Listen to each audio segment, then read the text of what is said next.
Welcome back to the channel, guys. Today we are taking a look at a kind of forgotten American-made AK-47. What we have here is the American Tactical Imports AT-47. This thing, I have had it probably since 2011 or 12. This is the V1. ATI only made two variations of AKs, probably for good reason. This is the V1, and the V2 had an underfolding stock. I've never fired one of those, but like I said, I've had this guy for a while, and it's been kind of a love-hate relationship. Back in those days, I thought tacking it out was the cooler option than just keeping it wood and classic. So when I did it, the only thing I put on it recently is the newer-ish, I guess, Magpul AK-47 stock. But when I did all this stuff originally, Magpul didn't even make AK stuff. So let's see, I've got a Midwest Industries rail mount. It's a quad rail here. It takes up your lower handguard and your gas tube cover. I've got a Magpul AVG and then a Magpul Mo grip. They didn't even make AK grips then, so I've got the stupid adapter to use an AR style grip on an AK. I will probably throw now that Magpul makes them, I'll probably throw the actual AK grip on this at some point like I did the stock, but there was other issues with this that I wanted to fix first. And then at one point, I don't remember when, I sent this out to another company that was called Lightning Bolt, or AK Lightning Bolt. I don't even know if they're around anymore, but what they did is you send them your bolt and your dust cover, and they actually put on a left-handed charging handle and then mod your dust cover to allow it to charge. So you can charge it left or right.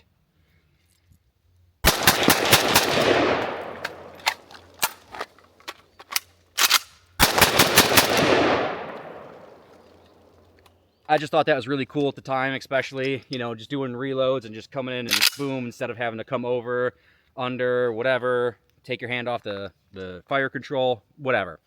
So I thought that was a cool thing back then. I still think it is kind of neat, but it obviously didn't take off because nobody else really makes it or does that. So, and then I also put a Krebs Custom safety on it, which was game-changing to me back then. So let's get into this. I bought this when I was younger, and I bought it because it was an American-made AK, and I thought that was really cool, and it was a milled receiver, which also I was like, cool, that's great. It's going to be a tank. Well, I bought it. It's a milled receiver, and at the time I wanted to put a AR-style stock on it, so I bought an VLTOR adapter, and I bought the milled receiver adapter, and it wouldn't fit into the milled receiver. So I contacted the machining company, which was Extreme Machine out of Grass Flat, Pennsylvania, that milled these. And I asked them, I said, hey, I bought your milled ATI AK, but the milled adapter won't fit on it. What's up? And they told me that ATI had them mill it to fit a stamped parts kit. Bulgarian, if I remember correctly, but again, that was 13 years ago, so I could be mistaken, but from what they told me was that they had them mill these to fit a stamped parts kit. So, okay, so I bought the stamped one and had to file it and fit it in, but eventually I got it. It didn't fit 100%, but it worked. This fits a lot better. This still took a little filing and whatnot to get into it, but it works. So that's thing number one that was really stupid. The other thing they did is they screwed in the rear trunnion, which isn't necessarily a terrible thing, but the way they screwed in the rear trunnion was kind of ridiculous. So at some point, the rail, what do you want to call it? The optic mount rail got removed, and they did not countersink this screw hole in the receiver, just the other ones. So that screw was a little too long, and then over time one of the machine screws broke holding in the rear trunnion. So I just sat on this thing for a couple of years. I didn't really use it. It just sat in the gun closet, and finally I took it to Wood Bros here in Tennessee. So shout out to Wood Bros. And I was like, what do you guys want to do? Should we rivet this? Should we just rescrew it? Like, you're the professionals, you tell me. So they said just to re-screw it. So I left it with them. They removed the rear trunnion and took out and fixed it, and because that screw broke into it, and they re-drilled it, tapped it, and all that good stuff. But when they called me to come pick it up, they told me that the machine shop, so Extreme Machine in Pennsylvania, they didn't remove the rivets out of the rear trunnion. All they did was shave them to be flush and then just drill into the rivets and then tap and then put the screws into the rivets. So unfortunately they had to remove the rivets completely from the trunnion, drill the holes a little bit bigger, tap them, and put better, longer, and stronger machine screws into it. So just a shit box if I'm being completely honest, but I've had this for so long, I don't know. It's still fun to shoot. It is overgassed as hell, though. This thing, it's got way more recoil than any other AK I've ever fired. It feels, it's got more kick for sure, and it launches the brass like it's its job. Like, this thing will just yeet brass into, at like Mach fuck you. It's kind of ridiculous, but all that said, let's put a couple of rounds through it. Oh, the other thing, it takes the OG steel mags just fine. It takes Magpul P mags just fine, but it doesn't seem to like PSA's AK-103 mags, which fit in other AKs I fired. So that's a downside, but it's not the end of the world.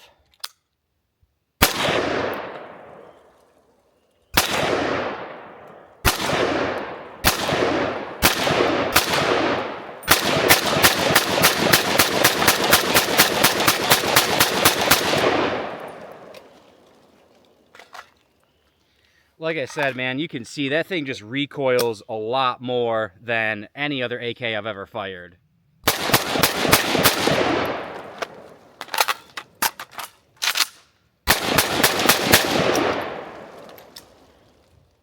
So as you can see, it definitely runs. I don't think I've ever had a malfunction on this, failure to feed, anything like that. And I used to shoot this a lot back in the good old days when AK ammo was a lot cheaper. I've probably put 2,000 rounds through this. I've never had an issue with it.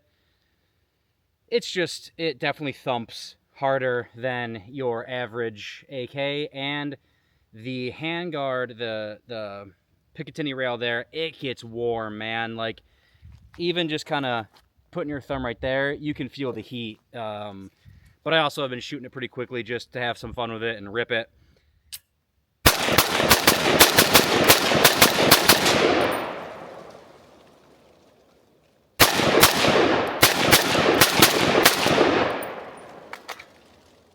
Overall, it works, but there's, like I said originally, there's a good reason that ATI only made 2 versions of an AK, and nobody really has one, and they're not super popular amongst the AK people, and yeah, there's a good reason for that. I don't remember how much it was. It was probably $600, something like that back then.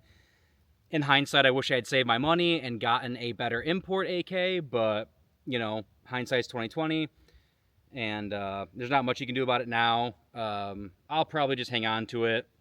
No one's gonna want to buy this hunk, so overall, it works. Accuracy's okay. It's an AK. It's not the most accurate AK in the world. It's not the crappiest AK in the world, but it's definitely not anything to write home about. And again, there's a reason why a lot of people don't own them these days or rave about them. So that's kind of it. That's my down dirty review of the ATI AT-47.